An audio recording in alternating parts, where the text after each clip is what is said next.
बिस्मिल्लाहिर्रहमानिर्रहीम। Normal distribution का question number 16, 17, 18 ये तीनों एक जैसे क्वेश्चंस हैं। मैं क्वेश्चन नंबर 16 पे बात करूँगा। In a certain examination 3000 students appear. एक एग्जामिनेशन के अंदर 3000 स्टूडेंट अपीयर हुए हैं। द एवरेज मार्क्स, एवरेज का मतलब मीन होता है यानी mu. The average marks obtained were 50% and standard deviation was 5%, यानी कि सिग्मा 5 है यहाँ पर। क्वेश्चन आपसे ये कर रहे हैं कि how many students do you expect who obtain more than 60% marks. तो क्वेश्चन ज़रा देखिए, आपसे क्वेश्चन किया क्या जा रहा है। इस क्वेश्चन में आपसे प्रोबेबिलिटी नहीं पूछ रहे हैं, बल्कि वो ये पूछ रहे हैं कि हाउ मैनी स्टूडेंट्स, कि कितने स्टूडेंट्स ऐसे हैं। जब मैं ये कहूँ कि अभी कितने स्टूडेंट्स हैं क्लास में, तो इट मीन्स कि उन स्टूडेंट्स की तादाद के बारे में बात हो रही होती है कि भाई स्टूडेंट में जो बच्चों की तादाद है, मैं उसके बारे में बात कर रहा हूँ। तो यहाँ पर जब ऐसा क्वेश्चन आए कि जिसके अंदर आपको ये लगे कि भाई हमें तादाद पूछी जा रही है, हाउ मैनी स्टूडेंट्स, कि कितने स्टूडेंट्स ऐसे हैं, do you expect who obtain more than 60% marks, तो कितने स्टूडेंट्स ऐसे हैं कि जिनके मार्क्स 60% से ज़्यादा आए हैं। तो कह रहे हैं कि टोटल जो 3000 स्टूडेंट हैं इम्तहान में अपीयर हुए हैं, उन 3000 में से कितने स्टूडेंट ऐसे हैं कि जिन्होंने 60% से ज़्यादा नंबर लिए हैं। इस क्वेश्चन का मतलब ये है। तो देखिए, इस क्वेश्चन के मुताबिक आपने एक तादाद बतानी है, लेकिन वो तादाद किन में से बतानी है, कुल 3000 में से बतानी है कि इन 3000 में से कितने लोग ऐसे हैं। तो ये जो कुल तादाद होती है ना 3000, इसको हम कैपिटल एन कहा करेंगे। ठीक है, हमने तो तादाद बतानी है, लेकिन जिस तादाद में से बतानी है उसको हम कैपिटल एन कहेंगे। नीचे वाले दोनों क्वेश्चन में भी ऐसा ही होगा, ये अब आपने खुद पढ़ने हैं। कैपिटल एन आपका 3000 होगा, म्यू 50 है और सिग्मा 5 है। ये बातें लिखते हैं यहाँ पर, ये मैंने ऊपर लाइन में लिख दी हैं। क्वेश्चन में दोबारा लिखता हूँ, how many students do you expect who obtain more than 60%। क्योंकि हमें तादाद पूछी है, प्रोबेबिलिटी नहीं पूछी, हम तादाद बताएंगे उनको, लेकिन ये तादाद प्रोबेबिलिटी की मदद से ही आएगी। ठीक है, तो होगा ये कि सोल्यूशन में मैं आपको हिंट्स दूंगा और मैं काम वहाँ तक करूँगा जहाँ तक नया काम है। जब काम मेरा प्रोबेबिलिटी में कन्वर्ट हो जाएगा तो फिर आगे क्वेश्चन आप खुद करेंगे, क्योंकि इस पर हमने काफ़ी क्वेश्चन पहले देख लिए हैं। वैसे भी ये आपकी रिवीजन है। तो सोल्यूशन में देखते हैं जी। हाँ, सबसे पहले देखिए, आपने एक्स का नाम देना है, क्योंकि आपके क्वेश्चन के अंदर जो उनका इंटरेस्ट है वो बच्चों के मार्क्स के बारे में है, लिहाजा आप लिखेंगे x is equal two marks. अच्छा, नेक्स्ट क्वेश्चन के अंदर जो है ना वो सोल्जर की हाइट होंगी, तो उनमें उनका इंटरेस्ट होगा, तो हम वहाँ X is equal to heights लिख देंगे। अब इस पर बात कीजिए, एक्स मार्क्स है हमारे। मैं आता हूँ कि जो मुझसे क्वेश्चन किया गया है हाउ मैनी स्टूडेंट्स, अब मैं उसका आंसर दूंगा कि भाई number of students having more than 60% marks is equal to capital N multiply by probability of X greater than 60। तो एक्स ग्रेटर, ये ग्रेटर का इसलिए डाला है क्योंकि यहाँ पर मोर देन की बात हो रही है। तो मोर देन 60 का मतलब यह है कि एक्स ग्रेटर देन 60। अगर मेरा क्वेश्चन होता लेस देन 60, जो अगले अगले पार्ट में हो रहा है, वहाँ पर लेस देन 40 आ रही है, तो आपने फिर साइन भी एक्स लेस देन का कर देना है, और जो नंबर 40 है फिर यहाँ 60 जगह 40 लिख देंगे। अच्छा, अब यह कि कैपिटल एन क्या है जी, ये कुल तादाद है चीज़ों की 3000, वो यहाँ मैंने इसकी वैल्यू पुट की है।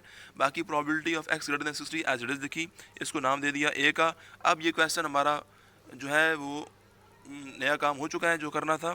नेक्स्ट आगे काम वही है जो आप पहले देख चुके हैं, यानी आपको probability of X greater than 60 मालूम करनी है। इस तरह के काम हम करते रहे हैं, हमें म्यू और सिग्मा ऊपर दिए हैं। ठीक है, ये मैंने हल थोड़ा सा कर दिया है, जितना मैं कर सकता था मैंने किया। आगे आप खुद कीजिए कि हमने जब प्रोबेबिलिटी में हम आ चुके हैं, तो x ग्रेटर दैन 60 है, तो आप यहाँ लिखेंगे x इक्वल टू 60। इस x को z में कन्वर्ट किया, Z2 आ गया। अब जी जो बात हमारी रुकी हुई है रिलेशन ए के अंदर, वहाँ probability of x greater than 60, उसको यहाँ दोबारा लिखिए बाहर, x greater than 60 is equal to x probability of z greater than 2, क्योंकि x की 60 के ऊपर z 2 मिली है, तो लिहाजा 2।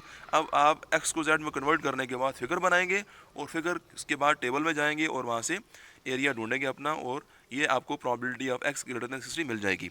जब ये प्रोबेबिलिटी आ जाएगी तो फिर इस प्रोबेबिलिटी को आपने वहाँ ए के अंदर पुट करना है, यानी कि उस प्रोबेबिलिटी को 3000 के साथ मल्टीप्लाई करना है, तो आपका आंसर आ जाएगा।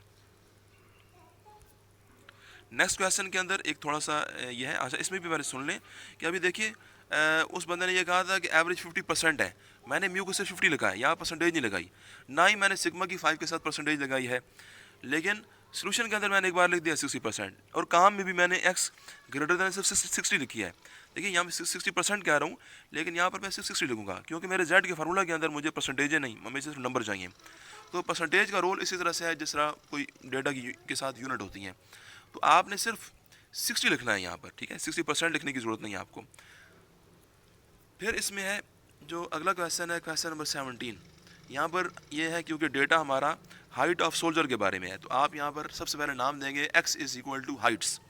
फिर हाइट का जो है ना mean, assume the mean height of soldier is 69 inches. आपको मीन दिया गया है 69 इंचेस, तो जो मीन की यूनिट है ना वो इंचेस में है। एंड वेरियंस 9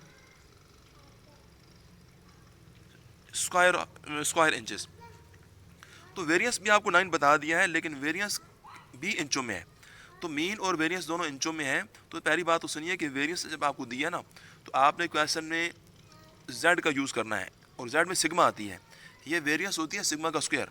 तो सिग्मा स्क्वायर 9 है, तो आपका सिग्मा यहाँ पर 3 होगा, तो आपने सिग्मा 3 z के फार्मूला में पुट करनी है। अच्छा, ये तो अब आप खुद देखेंगे क्योंकि वेरियंस और SD का ताल्लुक पहले क्लास में डिस्कस कर चुके हैं। अच्छा, क्वेश्चन हमसे ये कर रहे हैं कि how many soldiers in a regiment of 1000 की एक रेजिमेंट है, उसके अंदर कितने स्टूडेंट, कितने सोल्जर है। हाउ मैनी सोल्जर का मतलब है कि कितने सोल्जर ऐसे हैं इन अ रेजिमेंट ऑफ 1000, एक 1000 की रेजिमेंट के अंदर कितने सोल्जर ऐसे हैं who you expect to be over 6 feet tall, कि जिनकी हाइट 6 फीट से ज़्यादा है। तो आपसे प्रोबेबिलिटी नहीं पूछी जा रही है बल्कि तादाद पूछी जा रही है। तो कह रहे हैं कि अगर कुल 1000 स्टूडेंट है 1000 सोल्जर हैं, तो इन 1000 खुद भी एक तादाद है, 1000 भी तादाद है। तो इस तादाद के अंदर फिर कह रहे हैं कि वो तादाद अब बताइए कि जो 6 फीट से बड़े लोग हैं। तो क्योंकि आपको मीन और वेरियंस दोनों इंचेस में है, तो आपने अपने ये जो 6 फीट है ना, 6 फीट को भी आपने इंचेस में कन्वर्ट करना है। तो 1 फुट के अंदर 12 इंच होते हैं, तो 6 फीट के अंदर हो जाएंगे 12 को आपने 6 के साथ मल्टीप्लाई करना है, तो 72 इंचेस आ जाएंगे। तो आपका क्वेश्चन ये है कि ओवर, ये ओवर 6 फीट का मतलब है ओवर 72 इंचेस। तो आप यहाँ पर करेंगे x ओवर का मतलब होता है बड़ा होना, ग्रेटर होना, तो यहाँ पर हो जाएगा x ग्रेटर देन 72 करेंगे आप, ठीक है। म्यू 69 और सिग्मा 3 और ये बड़ा कैपिटल N 1000 होगा और ये x ग्रेटर देन 72 इंचेस करेंगे, 72 करेंगे। और मैंने हिंट्स दे दिए आपको, ये काम खुद कीजिए। क्वेश्चन नंबर 18 ये अब आप खुद पढ़ेंगे, ठीक है। इसका सोल्यूशन देखिए, मैंने क्लास में करवाया है आपको, उस सोल्यूशन को आप देखें, उम्मीद है कि आप इसको कर लें। ओके जी, अल्लाह हाफिज़।